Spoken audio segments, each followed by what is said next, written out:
तो जिस तरह से पूरे गुजरात में हम लोग नौजवान और किसानों की बात करते हैं और कांग्रेस पार्टी में जब से शामिल हुए हैं तो स्वाभाविक तौर पर यहाँ पर बीजेपी के खिलाफ गजब का माहौल है और बीजेपी हम पर हमला करवाना, हमें मार डालने का एक पूरी प्रयास कर रही है।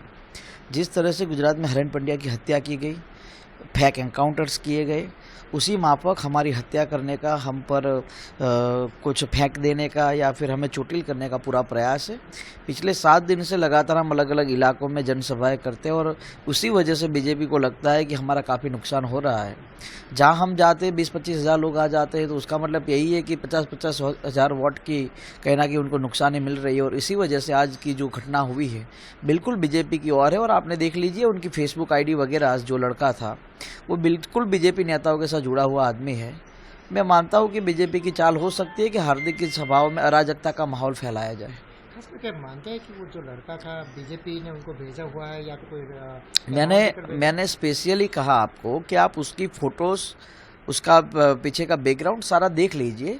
ऐसा कौन सा इंसान हो सकता है कि जहाँ सभा थी वहाँ से 200 किलोमीटर उसका घर है, वहाँ से यहाँ विरोध करने के लिए आता है? और उसके पास चाकू भी मिला है ना, तो पुलिस को उसकी मैं मानता हूँ तो जांच करनी चाहिए। एक बात ये भी सामने आई कि जीतूभाई वाघाणी का नाम भी आया था कि उन्होंने उनको पीछे लगाया हो सकता है। देखिए, मैं तो पूरी बीजेपी को इसमें दोषी मानता हूँ, क्योंकि अगर हम जैसे लोगों की भी सिक्योरिटी नहीं है तो मैं मानता हूँ कि आम जनता की क्या हो सकती है। विजय भाई रूपानी के होम शहर में जो दिन में 2-2 हत्याएं होती हो, मैं नहीं मानता इससे पूरे गुजरात की सिक्योरिटी पर कोई ठीक असर पड़ा हो। पूरे गुजरात मुझे लगता है कि बेहाल है। लेकिन विजय रूपाणी ने कहा है कि पूरी घटना संजनक है, ऐसा नहीं होना चाहिए लोकशाही में।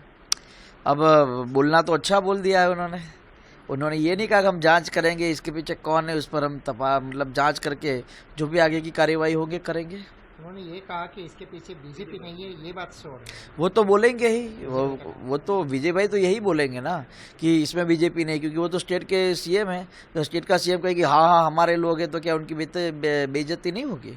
विजय भाई रूपानी 100% ये जान चुके हैं कि गुजरात में ज़्यादातर सीट हम हार रहे हैं, राजकोट शहर की सीट हम हार रहे हैं। तो मुझे लगता है कि वो बौखलाहट में है बीजेपी। खास करके मानते हैं कि जो ग्रामीण इलाका है वहाँ पे तो बीजेपी का कोई पूरा ग्रामीण बीजेपी के खिलाफ है, शहर में भी बीजेपी के खिलाफ आवाज़ आ रही है। व्यापारी नाराज है, जीएसटी के बाद, नोटबंदी के बाद लोग परेशान हैं। तो व्यापारी भी मुझे लगता है कि चुपके से इस बार बीजेपी के खिलाफ वोट करने का प्रयास करेंगे।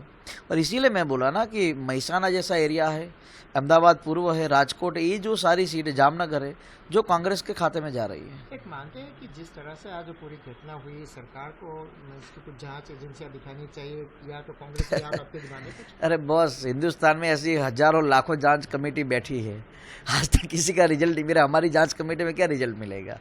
कुछ सुरक्षा लेना चाहेंगे आप इससे? नहीं, वो जो पार्टी की गाइडलाइन होगी उस हिसाब से चलेगी। 2017 में ऐसे भी उन लोगों ने सेंट्रल सिक्योरिटी दी थी, बाद में हटा दी गई। उनको मालूम है कि हम लोग सरकार के खिलाफ बोल रहे हैं, तो स्वाभाविक तौर पर बीजेपी के जो गुंडे लोग हैं वो हम पर हमला कर रहे हैं, तो क्यों वो हमारी सिक्योरिटी वापस ले ली थी? चौपर का भी विवाद आपने सामने आया है, किस तरह से बीजेपी बौखला गई है इस मामले में? देखो, लास्ट डे लुनावाड़ा में भी हमारा चॉपर उतारने के लिए परमिशन कैंसिल कर दी गई। आज भी गिर सोमनाथ में भी हमारा चॉपर उतारने के लिए लास्ट एंड में हमने उतार दिया। 1 घंटे पहले वहाँ की भी परमिशन कैंसिल कर दी गई थी। तो एक नई पॉलिटिक्स बीजेपी जन्म दे रही है कि भेदभाव की पॉलिटिक्स, डर का माहौल, लोगों को गुमराह करना। और जिस तरह से आप देखते हैं कि कई कई जगह मैंने देखा है कि पीएम का चॉपर उतारने के लिए पूरा खेत उजाड़ दिया जाता है, और हम हकीकत में हेलीपैड पर अगर हमारा चॉपर उतरता है तो उस पर भी वो लोग रोक क्यों लगाते हैं? बहुत सारे दौरे आपने किए, क्या लग रहा है 26 में से कांग्रेस के लिए क्या माहौल बना है? गुजरात में ज़्यादातर मैं मानता हूँ कि 14 से ज़्यादा सीट हम लोग जीत रहे हैं। मतलब ये मान लो ना कि बीजेपी से 1 सीट ज़्यादा हम जीतेंगे। जिस तरह से जो आज सामने घटना हुई है, आने वाले दिनों में क्या आपकी ओर से पर्सनल लेवल पर कोई सिक्योरिटी की मांग आप कर रहे हैं? नहीं नहीं नहीं, मैंने बोला कि अगर सेंट्रल गवर्नमेंट की सिक्योरिटी होगी तभी लेंगे। बाकी गुजरात की पुलिस तो आप जानते हैं कि जांच है, वो एक जासूस की टाइप काम करते हैं। हम जहाँ जाते हैं वहाँ हमारे पीछे आईबी लग जाती है, पुलिस लग जाती है, हमारे फ़ोन पूरी तरह से टैप किए जाते हैं। तो बीजेपी ने गुजरात को पूरी तरह से लोकतंत्र का जो माहौल था उससे मुझे लगता है कि गुलाम बना दिया मेरे गुजरात को। तो गुजरात की सिक्योरिटी आप नहीं लेंगे? मैं लेता ही नहीं, मैंने आज तक नहीं ली। राहुल गांधी से क्या इसके बारे में कुछ आज राहुल जी का सुबह फ़ोन भी आया था, वो मुझे लगता है बारडोली थे, तो उनको इस मालूम पड़ा तो उनका फ़ोन आया कि ऑल इज़ गुड। मैंने कहा मैं ठीक हूँ, आप चिंता मत कीजिए, हम लड़ेंगे बीजेपी के सामने।